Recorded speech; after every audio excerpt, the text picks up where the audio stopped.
Si tú pudieras, por favor, buscar en tu Biblia Génesis capítulo 1, por favor, leer el capítulo completo para comenzar la clase desde el capítulo 1.1 hasta el capítulo 2, versículo 3. De acuerdo. 1:1 hasta el 2:3. Tiene que hablar un poco más pegado al micrófono. Sí, sí. En el principio creó Dios los cielos y la tierra estaba sin orden y vacía, y las tinieblas cubrían la superficie del abismo, y el Espíritu de Dios se movía sobre la superficie de las aguas. Y dijo Dios, sea la luz, y hubo luz. Y vio Dios que la luz era buena, y separó Dios la luz de las tinieblas. Y llamó Dios a la luz día, y a las tinieblas llamó noche. Y fue la tarde y fue la mañana un día. Entonces dijo Dios, haya expansión en medio de las aguas y separe las aguas de las aguas. E hizo Dios la expansión y separó las aguas que estaban debajo de la expansión de las aguas que estaban sobre la expansión. Y fue así. Y llamó Dios a la expansión cielos. Y fue la tarde y fue la mañana el segundo día. Entonces dijo Dios, júntense en un lugar las aguas que están debajo de los cielos y que aparezca lo seco. Y fue así. Y llamó Dios a lo seco tierra, y al conjunto de las aguas llamó mares. Y vio Dios que era bueno. Y dijo Dios, produzca la tierra vegetación, hierbas que den semilla y árboles frutales que den fruto sobre la tierra según su género, con su semilla en él. Y así fue. Y produjo la tierra vegetación, hierbas que dan semilla según su género, y árboles que dan fruto con su semilla en él, según su género. Y vio Dios que era bueno. Y fue la tarde y fue la mañana el tercer día. Entonces dijo Dios, haya lumbreras en la expansión de los cielos para separar el día de la noche, y sean para señales y para estaciones, y para días y para años, y sean por luminarias en la expansión de los cielos para alumbrar sobre la tierra. Y fue así. E hizo Dios las dos grandes lumbreras, la lumbrera mayor para dominio del día y la lumbrera menor para dominio de la noche. Hizo también las estrellas, y Dios las puso en la expansión de los cielos para alumbrar sobre la tierra, y para dominar en el día y en la noche, y para separar la luz de las tinieblas. Y vio Dios que era bueno. Y fue la tarde y fue la mañana el cuarto día. Entonces dijo Dios, llénense las aguas de multitudes de seres vivientes, y vuelen las aves sobre la tierra en la abierta expansión de los cielos. Y creó Dios los grandes monstruos marinos y todo ser viviente que se mueve, de los cuales están llenas las aguas según su género, y toda ave según su género. Y vio Dios que era bueno. Y Dios los bendijo diciendo, sed fecundos y multiplicaos, y llenad las aguas en los mares, y multiplíquense las aves en la tierra. Y fue la tarde y fue la mañana el quinto día. Entonces dijo Dios, produzca la tierra seres vivientes, según su género, ganados, reptiles y bestias de la tierra según su género, y fue así. E hizo Dios las bestias de la tierra según su género, y el ganado según su género, y todo lo que se arrastra sobre la tierra según su género. Y vio Dios que era bueno. Y dijo Dios, hagamos al hombre a nuestra imagen, conforme a nuestra semejanza, y ejerza dominio sobre los peces del mar, sobre las aves del cielo, sobre los ganados, sobre toda la tierra y sobre todo reptil que se arrastra sobre la tierra. Creó pues Dios al hombre a imagen suya, a imagen de Dios lo creó, varón y hembra los creó. Y los bendijo Dios y les dijo, sed fecundos y multiplicaos, y llenad la tierra y sojuzgadla, ejerced dominio sobre los peces del mar, sobre las aves del cielo y sobre todo ser viviente que se mueve sobre la tierra. Y dijo Dios, he aquí, yo os he dado toda planta que da semilla que hay en la superficie de toda la tierra, y todo árbol que tiene fruto que da semilla. Esto os servirá de alimento. Y a toda bestia de la tierra, a toda ave de los cielos, y a todo lo que se mueve sobre la tierra y que tiene vida, les he dado toda planta verde para alimento. Y fue así. Y vio Dios que todo lo que había hecho, y he aquí que era bueno en gran manera. Y fue la tarde y fue la mañana, el sexto día. Así fueron acabados los cielos y la tierra y todas sus huestes. Y en el séptimo día completó Dios la obra que había hecho, y reposó en el día séptimo de toda la obra que había hecho. Y bendijo Dios el séptimo día y lo santificó, porque en él reposó de toda la obra que él había creado y hecho. Amén, amén. Bueno, vamos a orar, hermanos, para dar esta clase y también Robin puede ir poniendo la presentación. Padre, gracias te damos por esta tarde. Gracias, Padre, por este grupo de hermanos que se han podido conectar y algunos que tal vez lo harán más adelante. Te queremos, Señor, pedir que tú nos bendigas al ponernos a esta clase, este tema tan importante. Te pedimos que tú seas con nosotros y que tú, como iglesia, Señor, nos edifiques en todo lo que vamos a estar haciendo hoy. Gracias te damos por tu misericordia, por tu bondad y por esta oportunidad que nos concedes. Te lo rogamos en el nombre de Jesús. Amén. Bien, hermanos, como hemos hablado ya y mencionamos, el tema que vamos a estar viendo es la creación del universo, la creación de Dios. Y al mencionar la palabra creación, hermanos, nos referimos a todo aquello que existe en el universo, incluyendo, obviamente, los seres humanos, aunque vistos de forma general como parte de dicha creación. No se detalla tanto el tema de los seres humanos en esta clase, ya que eso normalmente en teología se hace cuando se trata ya propiamente la doctrina del hombre o la antropología. Y cuando hablamos de la creación del universo, estamos excluyendo también el caso de los seres angelicales, ya que el mismo también es mejor tratarlo de forma separada, aunque ellos son parte de la creación de Dios, pero eso es bueno tratarlo ya en otra clase que se hable de la doctrina de los ángeles o de los seres angelicales. O sea que excluyendo el tema de los seres angelicales, vamos a ver el tema de la creación de Dios bajo estos tres encabezados que ustedes pueden ver en su pantalla. En primer lugar, yo quiero que veamos el autor de la creación. En segundo lugar, el modo en que se llevó a cabo la creación y el tiempo en que ocurrió la creación. Eso es lo que vamos a ver en esta charla, en esta clase de hoy. De modo que pasemos a ver en primer lugar el punto más obvio para todos nosotros, sobre todo como creyentes, que es el autor de la creación. Y nosotros sabemos, hermanos, que obviamente Dios es el autor de la creación. Comienza el texto que leyó Lucila, Génesis 1:1. En el principio dice, creó Dios los cielos y la tierra. O sea que cuando vemos este texto y vemos otros textos más de la Biblia, podemos decir, hermanos, que Dios en su Trinidad participa de la creación. En Génesis 1:1 se menciona directamente a Dios y se entiende que es Dios el Padre en su papel de creador. Sin embargo, hermanos, también cuando comparamos, cuando vemos la doctrina de la creación, y vamos a diferentes pasajes de la Escritura, nosotros vemos que también el Hijo y el Espíritu Santo tuvieron parte en la creación.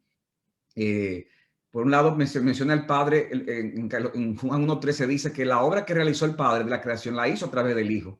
Dice Juan capítulo 1, versículo 3, ustedes lo pueden ver en pantalla, todas las cosas fueron hechas por medio de Él, hablando de Cristo. Y sin Él, nada de lo que ha sido hecho fue hecho. Y también en Colosenses 1:16 añade, porque en Él, es decir, en Cristo, fueron creadas todas las cosas, tanto las que están en los cielos como las que están en la tierra, visibles o invisibles, sean tronos o dominios o poderes o autoridades. Todo ha sido creado por medio de Él, es decir, por medio de Cristo y para Él, para Cristo. O sea que Dios, hermano, el Padre da la orden, pero la da a través de ¿quién? A través de la palabra viviente, que es Jesucristo. De modo que también Cristo es autor de la creación. Pero también encontramos al Espíritu Santo con un rol activo en la creación, principalmente preservando y dando propiamente vida a lo creado.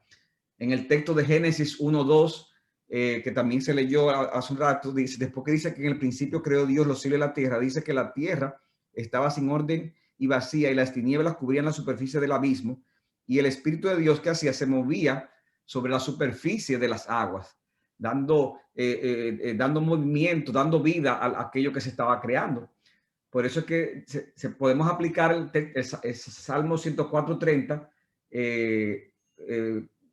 aunque habla de la creación de los seres vivientes en el tiempo, pero esto mismo se puede aplicar a la creación en sentido general.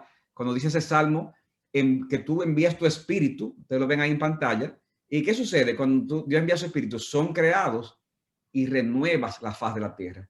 Envías tu espíritu, son creados y renueva la faz de la tierra. De modo que podemos decir que la creación, y yo vi ahí como que se cortó un poquito la última frase, pero bueno, la creación es distinta a Dios, pero a la vez depende de Él. La creación es distinta de Dios, pero a la vez depende de Él. Es lo que, y esta fue la parte que se cortó, por lo menos yo lo veo cortado, no sé si, pero bueno, lo que dice ahí es lo que los teólogos han llamado que Dios es trascendente, pero a la vez es inmanente. Esa es la forma teológica que se utiliza para hablar de que Dios trasciende la creación. Dios es distinto de la creación, pero a la vez esa creación depende de él. Me excusan, hermano, ahí que esa partecita ahí no, que quedó como un poco cortada. Hay un texto que es en Hechos, capítulo 17, versículo 24, si podemos ir allá. Hechos 17, 24. Ustedes lo conocen cuando Pablo está predicando en Atenas. Y ese texto es un texto importante por muchas verdades que ahí se dice. Pero entre otras cosas, Pablo dice, el Dios que hizo el mundo y todo lo que en él hay, puesto que es Señor del cielo y de la tierra, no mora en templos hechos por mano de hombres. O sea, ¿cómo presenta a Pablo a Dios? Como el que hizo el mundo y todo lo que en él hay. Y dice, él es Señor del cielo y de la tierra. Y sigue diciendo, no mora en templos hechos por manos de hombres, ni es servido por manos humanas como si necesitara de algo, puesto que él da a todos vida y aliento y todas las cosas. O sea que estamos vivos, hermano. ¿Por qué? Por él. Y ahora miren lo que dice. Y de uno, ¿quién es ese uno? Adán, ¿verdad? De uno, nuestro primer padre, Adán y Eva, hizo todas las naciones del mundo para que habitaran sobre toda la faz de la tierra, habiendo determinado sus tiempos señalados y los límites de su habitación. Es decir, que de Adán venimos todos y Dios señaló, creó las naciones del mundo, el tiempo que iban a vivir, dónde iban a vivir, y sigue diciendo para que buscaran a Dios si de alguna manera palpando le hallen, aunque no está lejos de ninguno de nosotros, porque dice, en él vivimos, nos movemos y existimos. Así como algunos de vuestros mismos poetas, le dice Pablo a los atenienses, han dicho, porque también nosotros somos linaje suyo. O sea que la Biblia nos presenta a Dios como autor de la creación. Dios crea, Dios es el autor de la creación depende de Dios, pero Dios es distinto a su creación. Y esta enseñanza, hermano, este principio, se opone a ciertas enseñanzas que se han visto a lo largo de la historia a través de filosofías y religiones. ¿Cuáles son esas filosofías y enseñanzas a las que se opone esta enseñanza de la creación del Génesis? Bueno, ustedes lo pueden ver ahí de una manera resumida. Está el naturalismo, está el panteísmo, está el dualismo y está el deísmo. Y el materialismo enseña que el universo es todo lo que hay.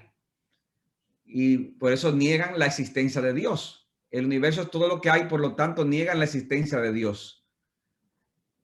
Y déjame ver un segundito, hermano. Aquí.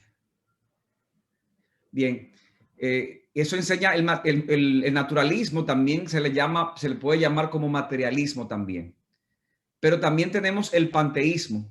El panteísmo enseña que el universo es Dios o que es parte de Dios. Y eso, ¿verdad? Eso se ve mucho en el contexto de religiones orientales, ese panteísmo, como que mírate árbol, tú ves ese árbol, o sea, Dios es parte de ese árbol, o ese árbol es parte de Dios, lo presentan, pero eso no es la enseñanza bíblica. Dios la creación depende de Dios, pero Dios es distinto a la creación. También tenemos el dualismo, que enseña que Dios y el universo siempre han existido como dos fuerzas supremas, es como la eterna lucha entre el bien y el mal, como si eso ha sido eterno, y se habla de un conflicto muchas veces en la que se pregunta quién de los dos tendrá la victoria al final. Eso tampoco es la enseñanza bíblica. Y finalmente tenemos el deísmo, que enseña que Dios creó el universo, pero que luego de Dios crear el mundo se desentendió de él. Ellos presentan a veces la creación y presentan a Dios como si fuera un divino relojero. ¿Ustedes se acuerdan de estos relojes de antes? Que usted preparaba el reloj y le daba cuerda.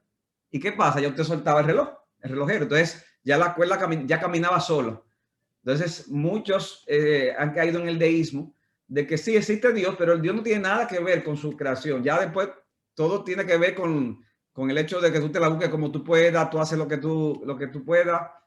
Esa es la enseñanza del deísmo.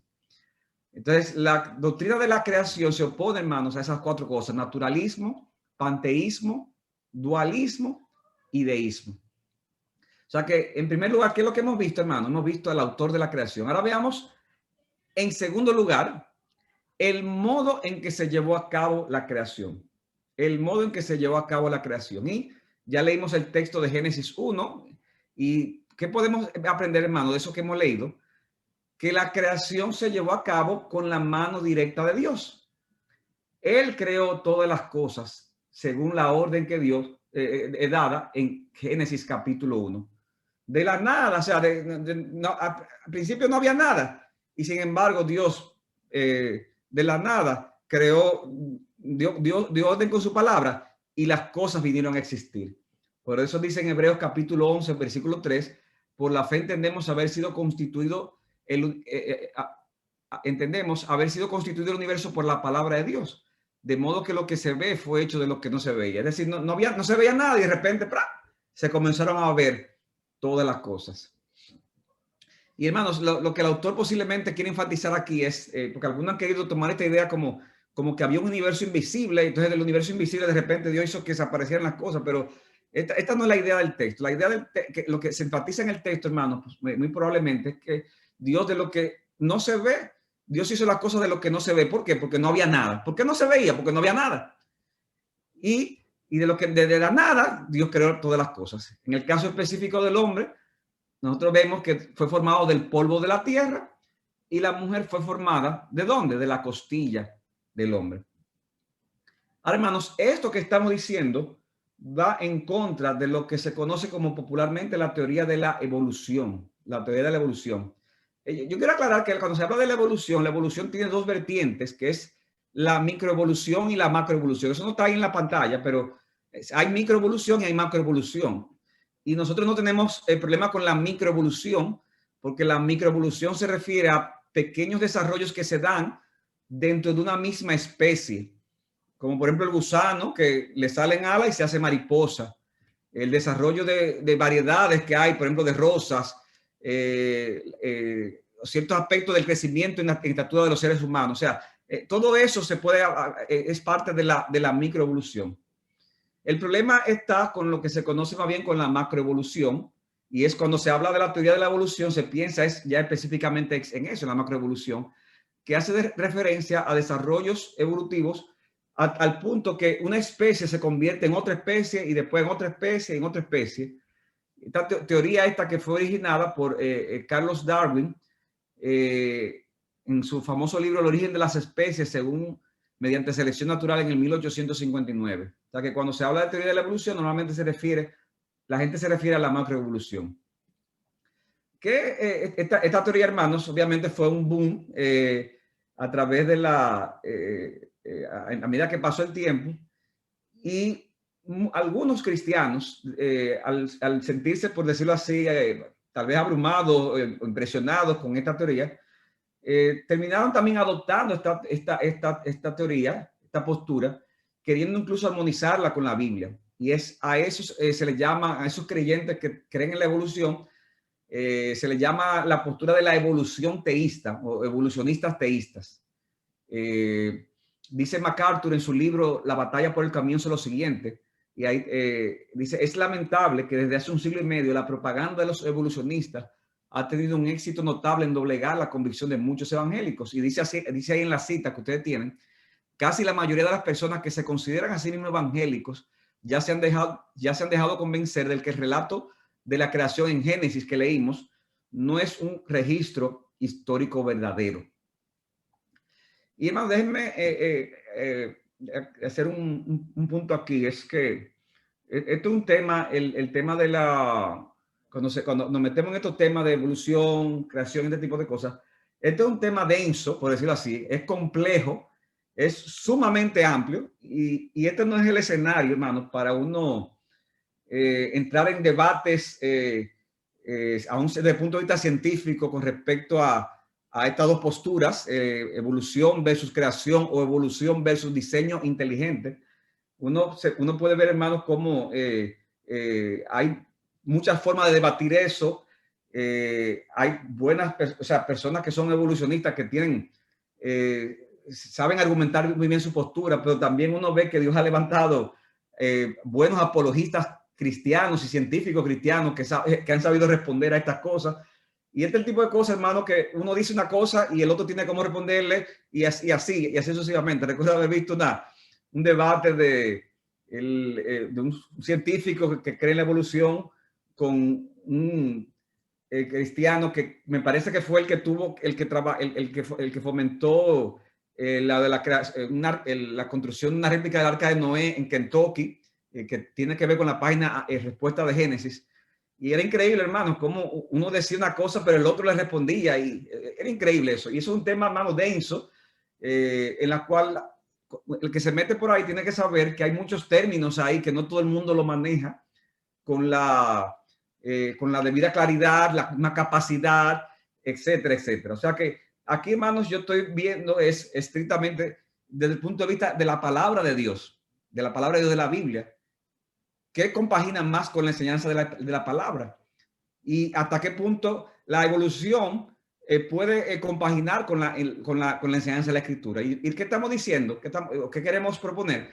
Que la teoría de la evolución, tal como se propone, se hace muy difícil realmente poder compaginarla con la enseñanza bíblica. Porque, hermanos, el relato bíblico que ya Lucila lo leyó al principio, de Génesis capítulo 1, es muy distinto, muy distinto a cómo se plantea la teoría de la evolución. O vamos a buscar viendo otros textos, como el Salmo capítulo 33, versículo 6, que dice: por la palabra del Señor, dice, fueron hechos los cielos y todo su ejército por el aliento de su boca. Y miren lo específico, porque él habló y fue hecho. Él mandó y todo se confirmó. Es decir, es como Dios dio la palabra y fue algo puntual. Algo puntual.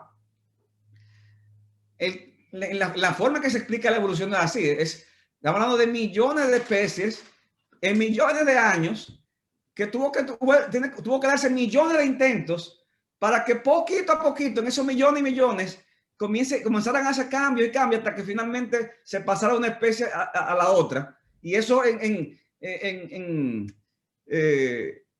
multitudes innumerables en muchísimo tiempo, como hemos mencionado. Entonces, imagínense entonces uno cuadrar esa teoría con el hecho de que Dios dio la orden y las cosas fueron creadas. Por eso Wayne Grudem, lo pueden ver en la pantalla siguiente, de una manera que suena un tanto jocosa, pero que es verdad, dice lo siguiente. Dice lo siguiente Grudem: la teoría evolucionista teísta, es decir, los que creen en la evolución y que tratan de armonizar la evolución con Dios como creador, la teoría de la evolución teísta está obligada a entender que los hechos sucedieron más o menos así. Oigan, y tomen la idea, la forma un poco jocosa, sarcástica que habla Grudem, pero entiendan el punto. Dice él: y dijo Dios que produzca la tierra seres vivientes, animales domésticos, animales salvajes y reptiles según su especie. Y después de 387.492.871 intentos, Dios por fin logró hacer que un ratón caminara. Dice él, eso parece una forma extraña, ¿verdad? Pero es precisamente lo que el evolucionista teísta tiene que postular. No solamente en cuanto a eso, sino en cuanto a cientos de miles de diferentes clases de plantas y animales de la tierra. Entonces, eso, hermanos, choca completamente, de verdad, con el cuadro bíblico. También se hace muy difícil armonizar la teoría de la evolución con la creación de Adán y Eva. En el caso de Eva, dice Génesis 2, no dice que evolucionó, sino que salió del hombre, de la costilla del hombre. ¿Y el hombre de dónde salió? De la tierra. Además, la Biblia muestra a ambos, Adán y Eva, como muy distintos a lo que serían los primeros hombres según los evolucionistas. ¿No es así? Los muestra muy distintos. Dice Grudem nueva vez: la Biblia pinta al hombre y a la mujer, a Adán y Eva, con capacidades lingüísticas, morales y espirituales altamente desarrolladas desde el momento en que fueron creadas. Podían hablar entre sí, podían hablar con Dios. eran muy diferentes de los primeros humanos casi animales, descendientes de criaturas no humanas parecidas a simios, a lo que aduce la teoría de la evolución. Muy distinto, muy distinto. Por eso, hermano, que sin ánimo de ofender a los que creen en la evolución, que son evolucionistas teístas, oigan lo que dice el teólogo Luis Berkhoff. Él dice, la evolución teísta al final es en verdad hija de la vergüenza, que pide que Dios intervenga en intervalos periódicos de millones de años para ayudar a la naturaleza sobre los abismos que bostezan a sus pies. No es ni la doctrina bíblica de la creación, ni tampoco es una coherente teoría de la evolución. O sea, ¿qué es lo que estamos diciendo, hermanos? En pocas palabras, que no nos parece que sea posible cuadrar, armonizar el relato bíblico de la creación con la teoría de la evolución, tal como es explicada por muchas personas al día de hoy, y que inclusive muchos cristianos la han adoptado como una forma no estamos diciendo que esa sea necesariamente la motivación en todos los casos, pero en esa explicación ellos en la práctica terminan armonizando con esas explicaciones evolucionistas. O sea, lo que dice Berkhoff al final, mejor o cree en la teoría de la evolución y no cree en que Dios fue el creador de la cosa, o mejor acepta la teoría de la creación, la doctrina de la creación que Dios creó, y rechaza la idea de la evolución. Ahora bien, hermanos, como decía hace un rato, el propósito de esta clase no es meternos tampoco de lleno en rebatir todos los postulados de la teoría de la evolución. Este no es el objetivo de esta clase. Esto es más bien, como decíamos, una clase de transmitir lo que creemos que es la enseñanza bíblica, y que como iglesia tengamos una postura en general al respecto. Sin embargo, déjenme dar por lo menos 5 razones, o señalar, perdón, 5 razones que recoge Gruden con respecto a problemas que tiene la teoría de la evolución, que es defendida en la mayoría de los círculos académicos al día de hoy. Dice él, aquí estoy citando, te pueden verlo en pantalla. Primer argumento. Dice él, después de más de 100 años de cría experimental de varias clases de animales y plantas, es decir, después de que ya vino ya la teoría de la evolución, muchos la aceptaron, pero ya ahí comenzó la observación de esa variada cantidad de animales y plantas. La cantidad de variación que se ha producido en los mismos es extremadamente limitada debido a la limitada gama de variación genética en cada tipo de ser vivo. Y, hermano, eso es otro mundo, el tema de la genética. Pero es increíble, hermano, cómo cada ser humano, cada animal, tiene un código genético en particular. Segundo argumento, dice, las vastas y complejas mutaciones requeridas para producir órganos complejos, tales como el ojo o el ala de un pájaro, que recuerden, según la evolución, tuvo que darse mutaciones, cambios en millones de años para que se llegara a ver un ojo en un animal, o en un ser humano, o un ala en un pájaro. Dice, las vastas y complejas mutaciones no pudieron haber ocurrido en mutaciones diminutas acumuladas en generaciones, porque las partes individuales del órgano son inútiles a menos que el órgano entero esté funcionando. Pero la probabilidad matemática de que no será, esto, como se dice, se hace difícil en cada caso, pero la evolución tiene que probar que eso pasó, pero en millones de veces. Y dice, la probabilidad matemática de que cientos de tales mutaciones por casualidad se sucedan al mismo tiempo en una generación definitivamente es 0. Tercer argumento.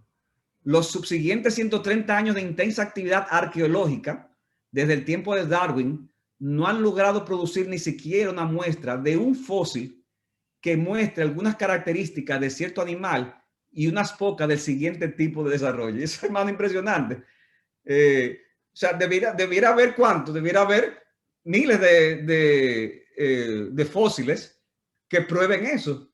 Sin embargo, hermanos, lo que siempre se ha visto es que aparece el pedazo de un cráneo, aparece un diente, y de ahí tratan de hacer una construcción, pero muchas de esas construcciones después resulta que con el tiempo se revelan debilidades, se revela que hay explicaciones al respecto, se revela de que de que no fue lo que se había planteado, porque ya cuando tú vas con una predisposición a que esto tiene que ser no, un ser vivo que está entre esta especie y esta especie, entonces ya cuando tú vas con esa predisposición, tú tratas de construirlo así. Pero entonces muchas veces se ha dado cuenta que esa presuposición no ha sido cierta y no se ha podido comprobar realmente que existan ese tipo de especies que están como entre una y otra, como los que aparecen entre el mono, el simio y el ser humano. Cuarto, los avances de la biología molecular revelan, de hecho, una vez se habló de uno de esos, perdón, volviendo al tercer punto, se habló de uno de esos descubrimientos, de esos supuestos seres intermedios entre simio y hombre, y después de mucho tiempo fue que se descubrió que era si mal no recuerdo, era un simio que sufría de una enfermedad degenerativa, por lo cual se descartó esa teoría de que se quería poner que era un hombre, un ser viviente entre un simio y un hombre. O sea que muchas de esas cosas, hermanos, han sido explicadas y han sido de una manera muy eficaz rebatidas. El cuarto punto, cuarto argumento, los avances de la biología molecular revelan cada vez más la increíble complejidad, incluso hasta de los organismos más sencillos. Y finalmente, en quinto lugar, la mayor dificultad del evolucionista es explicar cómo pudo haber comenzado la vida. Esos son argumentos, hermanos, que se dan ahí. Se pudieran mencionar otros, pero como les digo, eso haría de la clase un poco densa y no es el propósito de la clase. Pero, bueno, a veces uno se puede preguntar, y yo sé que es una pregunta legítima, ¿cómo es que si hay formas tan buenas de tú responder a estos postulados evolucionistas, cómo es que hay tantas personas tan inteligentes en el mundo que creen en la evolución? Usted no se ha hecho esa pregunta. O sea, está bien, son inconversos, pero son inteligentes. Y hermano, mucha de esa gente son muy inteligentes y puede ser que hayan hecho aportes a la sociedad en muchos aspectos. Sin embargo, ellos prefieren creer la teoría de la evolución a creer el hecho de que hubo un diseño inteligente, una doctrina de la creación como enseñamos nosotros. ¿A qué se debe que muchos científicos se aferren a la teoría de la evolución sucediendo esto? Bueno, yo no pretendo, ¿verdad?, ver lo que hay en el corazón de todo hombre, pero miren esta cita de un autor, un señor llamado Richard Lewontin. Está en la siguiente pantalla. Y este señor, es interesante esta cita porque él es un famoso biólogo de la Universidad de Harvard, oigan esto, y rechaza la creencia de un Dios creador del universo. Sin embargo, dice él, para mí como un ejercicio como de confesión, nos ponemos de parte de la ciencia a pesar del patente absurdo de alguna de sus deducciones, a pesar de la tolerancia de la comunidad científica, de la tolerancia de la comunidad científica, de cuentos no confirmados. ¿Por qué? Porque ya estamos comprometidos con el materialismo. ¿Ustedes recuerdan el primer punto cuando decíamos, ¿quién es el autor de la creación? Dios. Y eso se opone al naturalismo, al materialismo. ¿Qué dice el materialismo? Que no puede haber nada sobrenatural, que todo lo creado es materia. Entonces, ¿qué dice este autor? ¿Por qué nosotros nos ponemos de parte de la comunidad científica, a pesar de que hay cosas que son puros cuentos y a pesar de que es absurda muchas de esas cosas? Porque ya estamos comprometidos, dice él, con el materialismo. Y sigue diciendo, no es que los métodos e instituciones de la ciencia de alguna manera nos obliguen a aceptar una explicación material del mundo de los fenómenos.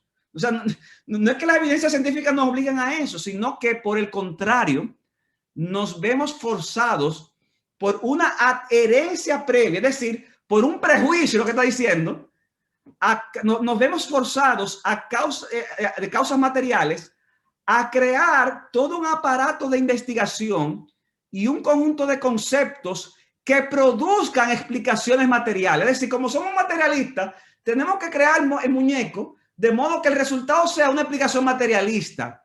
No importa cuán contrarios a las lógicas o cuán desconcertantes puedan ser. Y concluye él diciendo, es más, ese materialismo es absoluto porque no podemos permitir un pie divino en la puerta. En otras palabras, esto es absoluto, hermano, porque al final no podemos permitir la explicación de que Dios creó el universo. ¿Es lo que está diciendo? Y como no podemos permitirlo, entonces tenemos que crear todo este tipo de cosas. Bueno, lamento verla por él, pero nosotros los creyentes, hermanos, no tenemos ningún problema en aceptar el pie divino en la puerta. No en la puerta, no. Nosotros creemos que Dios creó la puerta, que Dios creó el universo. En el principio creó Dios los cielos y la tierra. Amén. Amén. Y ahí ya no hay más vuelta que dar. O sea que, ¿qué hemos visto hasta ahora, hermanos? Hemos visto el autor de la creación y hemos visto el modo en que ocurrió la creación. Ahora veamos en tercer y último lugar el tiempo en que ocurrió la creación. El tiempo en que ocurrió la creación. Y hermano, aquí yo quiero decir que este punto ha traído más controversias tal vez entre los cristianos, ya que hay dos posturas principales. Está la postura que se conoce como la tierra vieja y la postura que se conoce como la tierra joven. Los que defienden la tierra vieja y que calculan, ¿verdad? El hecho de que la tierra tiene millones de años, ellos enseñan lo que se leyó de Génesis capítulo 1 y dicen que los días de la creación no son literales. Y hay diferentes formas de explicarlo. Se hablan de teoría de edad-día, o sea, que cada día representa una edad, hay otros que lo explican como un marco literario, etcétera, etcétera, en la que el autor habla en ese lenguaje para hablar de la actividad creadora de Dios, etcétera. Y yo quiero aclarar algo aquí, hermanos, importante, como pastor, quiero dar esta aclaración para que lo tengamos pendiente como ustedes como iglesia. Y es que hay muy buenos hombres de Dios, aún de sana doctrina, que tienen esta postura. Y yo quiero en ese sentido ser claro con ustedes. Ellos, los que creen en esta postura, no creen en la evolución. O sea, esto no es evolución. Aquí lo que se está, ya el tema de la evolución lo pasamos y estamos hablando de creyentes que creemos en la doctrina de la creación, pero que algunos dicen que lo que se presenta en Génesis capítulo 1 no son días literales, sino que son un marco de tiempo donde pueden caber muchísimos años, periodos inmensos de tiempo. Y en ese sentido hay buenos hombres de Dios que tienen esta postura. Sin embargo, hermanos, a pesar de que hay hombres de Dios que tienen esa postura, nosotros no tenemos no condenamos al que tenga esa postura, no creemos que sea una herejía tampoco tenerla, nada por el estilo. Entendemos, ¿verdad? La palabra día a veces en algunas partes en la Biblia no siempre se usa de una manera para hablar de un día de 24 horas, etcétera. Sin embargo, aún habiendo dicho esa declaración, yo pienso, hermanos, que el creer en una postura de una tierra vieja, es decir, el no creer en los días literales de la creación, luce más inconsistentes con las reglas de interpretación bíblica que si creyéramos que los días son literales. En otras palabras, yo pienso que si aplicamos las reglas de hermenéutica, las leyes de la hermenéutica de cómo interpretar la Biblia, la misma va a ser más consistente con el hecho de entender que esos días son literales, Hermano, leímos Génesis capítulo 1 y por eso quise hacerlo al principio. ¿Y qué usted piensa cuando usted lee Génesis 1? ¿Usted piensa que son edades o que son días literales? Miren, uno lo lee naturalmente, sin nada, y uno piensa, y la impresión que a uno le da es lo que luce el texto, que son días literales. Inclusive dice, y fue la tarde y la mañana tal día, y fue la tarde y la mañana. O sea que me luce más consistente entender que son días literales. Además, hermanos, de ser así, y para mí este argumento es un argumento muy fuerte, si los días de la creación no fueran literales, no tuviera sentido para mí lo que fue la institución del día de reposo en Éxodo capítulo 20. Dice en Éxodo capítulo 20, cuando Dios le da a Moisés las tablas de la ley y los 10 mandamientos, dice en el capítulo 4 de Éxodo 28, perdón, dice, acuérdate, le dice Dios a Moisés y al pueblo, acuérdate del día de reposo para santificarlo. ¿Y qué dice? 6 días trabajarás y harás toda tu obra, pero el séptimo día es día de reposo para el Señor tu Dios. No harás en él obra alguna, tú, ni tu hijo, ni tu hija, ni tu siervo, ni tu sierva, ni tu ganado, ni el extranjero que está contigo. ¿Por qué? Porque en 6 días hizo el Señor los cielos y la tierra, el mar y todo lo que en ellos hay, y reposó en el séptimo día. Por tanto, el Señor bendijo el día de reposo y lo santificó. O sea, en otras palabras, cuando fue dado los 10 mandamientos, el cuarto mandamiento dice, Dios le dice al pueblo de Israel, trabaja en 6 días literales y descansen el séptimo día literal. ¿Por qué? Porque Dios creó el mundo en 6 días, entiende, ¿verdad? Literales, y reposó el séptimo día literal. O sea, el argumento del día de reposo, hermanos, para mí es contundente con respecto al hecho de entender que los días de la creación son días literales. Y si entramos al tema, hermanos, de que no son literales, que son simbólicos, eso pudiera traer hasta dudas con respecto al tema del origen del hombre. Y hermanos, es importante nosotros preservar, y eso sí, una doctrina que eso es central. Lo de los días literales o simbólicos, hay hombres de Dios que tienen diferentes posturas, como hemos dicho. Ahora, lo que no se puede negar es la realidad de Adán y Eva, hermanos, porque Adán es la explicación del origen del pecado, y Cristo es presentado en la Biblia como el segundo Adán. De modo que Cristo, como Cristo es un ser, es un personaje histórico, nuestro Señor y Salvador, Adán también fue histórico. Los que creen se meten en ver simbolismo en este tipo de cosas y en ver edades y esas cosas, a veces se tienen alguna dificultad.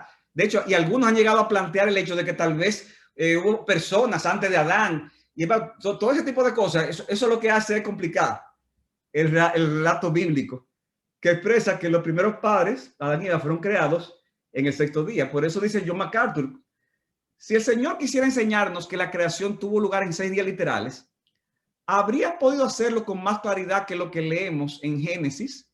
La longitud de los días está definida por periodos de luz en el día y oscuridad en la noche, que son gobernados después del cuarto día por el sol y la luna. La semana misma define el patrón de trabajo y descanso para la humanidad. Los días son marcados por el paso de la tarde y la mañana. ¿Cómo es posible que estos elementos hagan referencia a algo que no sea el avance cronológico de la labor creativa de Dios?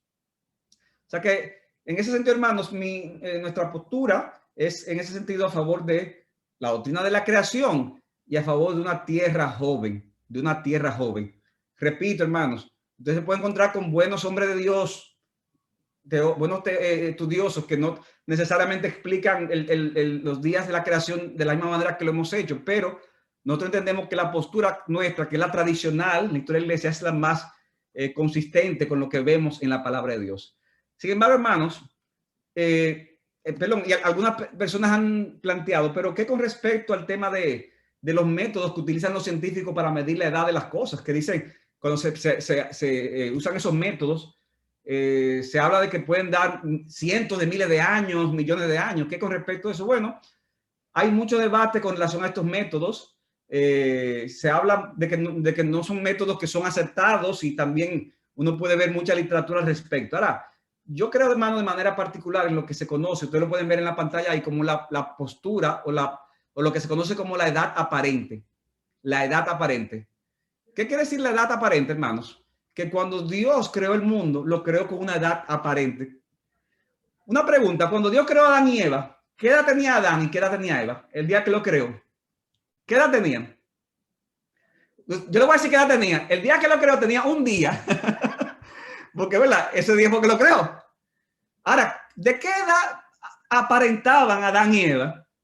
Bueno, hermanos, aparentaban lo suficientemente mayorcito como para poder casarse, ¿verdad? O sea, Dios creó a Adán, de la costilla de Adán sacó a Eva y Dios los unió en matrimonio. O sea que eran lo suficientemente grandes como para poder casarse y para poder procrear.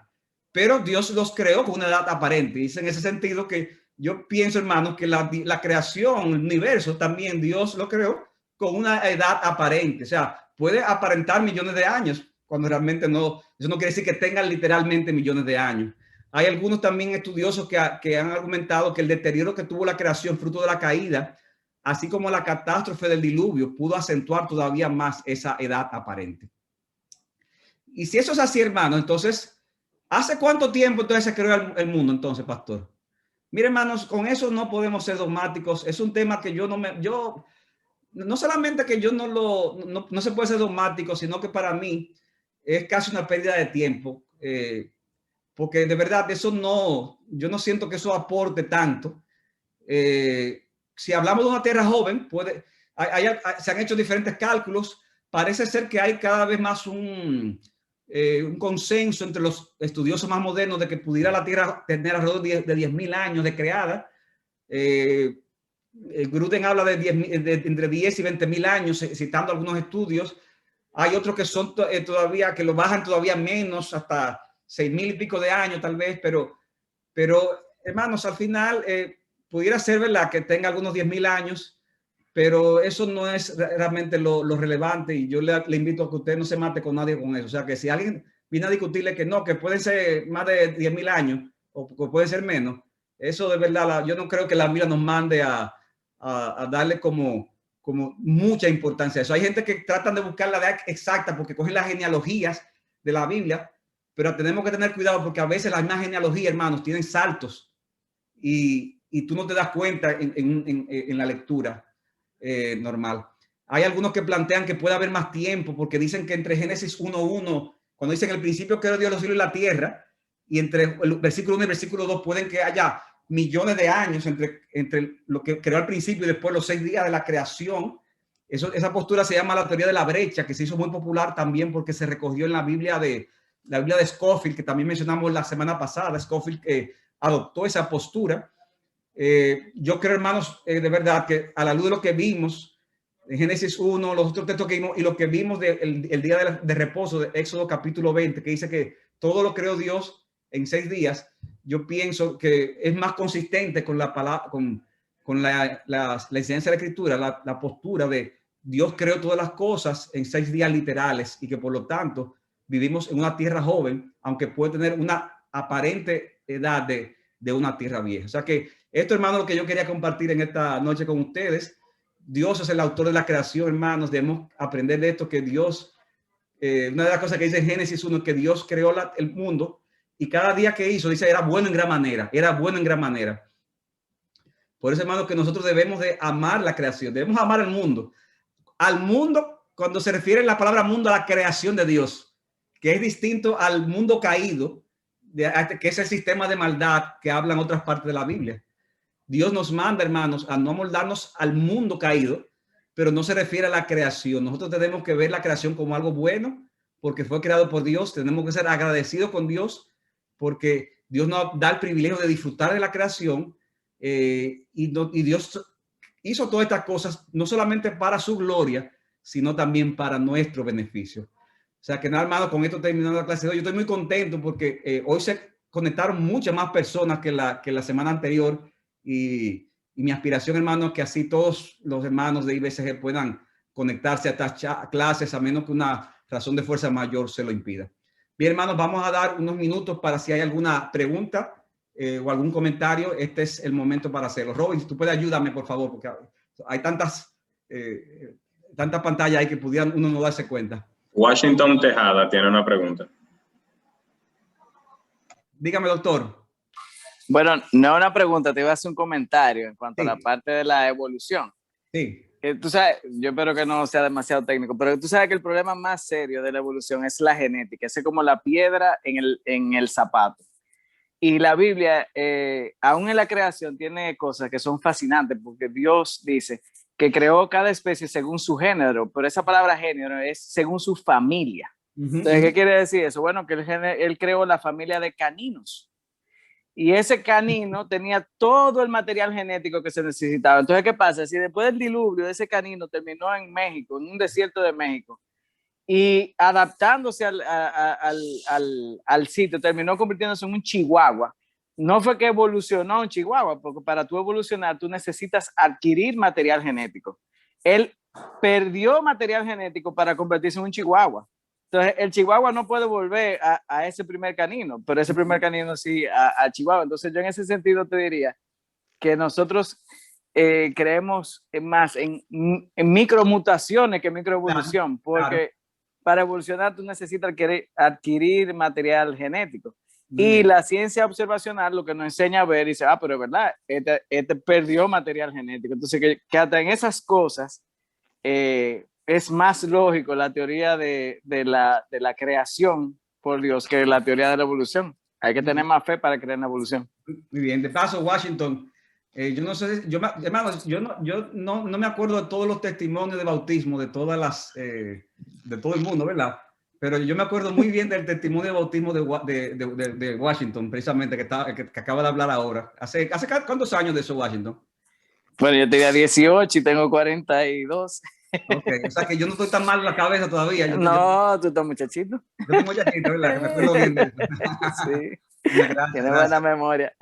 Y una de las cosas que recuerdo tu testimonio, Washington, fue cuando tú estudiando, tú me corregirás, pero Washington, hijo de padre cristiano, pero inconverso, rebelde, tremendo que era Washington, y entró entonces a la universidad con esa rebeldía a estudiar medicina, y estando estudiando medicina ya se dio cuenta de que lo que creía de la evolución no era como él creía, y Dios usó eso para humillar y finalmente entrar a sus pies. Tú me corriges, Washington. Así mismo fue. Muy bien, no está tan mal. ¿Algún otro comentario, hermanos, o pregunta?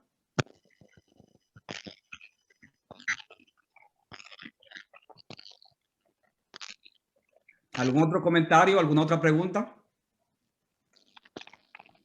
Sí. Sí. Kenneth Baluch, sí. No, yo lo que quiero decir es muchas gracias por la explicación y doy gracias a Dios de una manera increíble por la Biblia, la palabra de Dios, porque todo eso, lo que usted explicó, nosotros como hijos de Dios, claro, lo que pueden aprender y conocer y tener conocimiento de esa manera, está bien, pero me siento tan feliz que la Biblia es tan clara que toda esa creencia no me va a afectar en un sentido por lo que hizo mi Dios con la forma que creo, y agradecerle y darle gracias porque realmente todas esas cosas muchas veces confunden a la gente.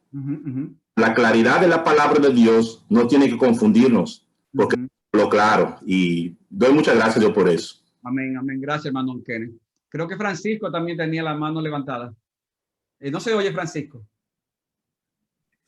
Sí, hermano, como usted hablaba, hay que tener un cuidado extraordinario en lo que es la interpretación especulativa de la Biblia. O sea, si en cada versículo o en cada cosa que la Biblia habla enfáticamente, nos ponemos a especular de lo que querría decir, entonces la Biblia, primero, nadie la entendería, no habría sana doctrina ni nada. O sea, la Biblia dice una cosa y cuando lo repite, la Biblia es consistente. Normalmente cuando nosotros vemos algo en un sitio de la Biblia, si nosotros tenemos una interpretación correcta, de la única manera que lo sabemos es si esa interpretación que tenemos se repite en otra parte de la Biblia.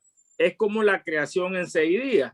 En Éxodo vemos que la Biblia ratifica que la creación se hizo en eso, porque si no, la Biblia no lo ratifica. Entonces, eso es extremadamente importante cuando nosotros aplicamos la interpretación o la hermenéutica de una manera correcta. Amén.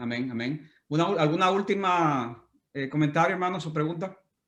Gracias, Francisco. Bien, hermanos, si no hay nada, entonces podemos dejarlo hasta aquí, y yo le voy a pedir al pastor Eduardo que por favor nos pida oración y que aproveche y ore recuerde orar por mi viaje, y vamos a orar por la salud de Luis Felipe, que de paso también está de cumpleaños hoy. El pastor, quería darle las gracias por la clase, la verdad que es una bendición. Y es bueno que tú le expliques a los hermanos que estas clases no se están dando al azar, sino que queremos pasar un buen tiempo estudiando todas estas doctrinas y teología. que tú estás presentando toda esa enseñanza teológica de una manera sencilla, como Dios te ha capacitado para hacerlo, pero es para preparar a los hermanos y que se fortalezcan en su estructura teológica y puedan entender mejor las escrituras. Amén. Bien, yo voy a mandar por el informativo. En Entendiendo los Tiempos hicimos un programa con el pastor Sugel acerca de la creación, que complementa bastante lo que el pastor Rafael nos ha dicho.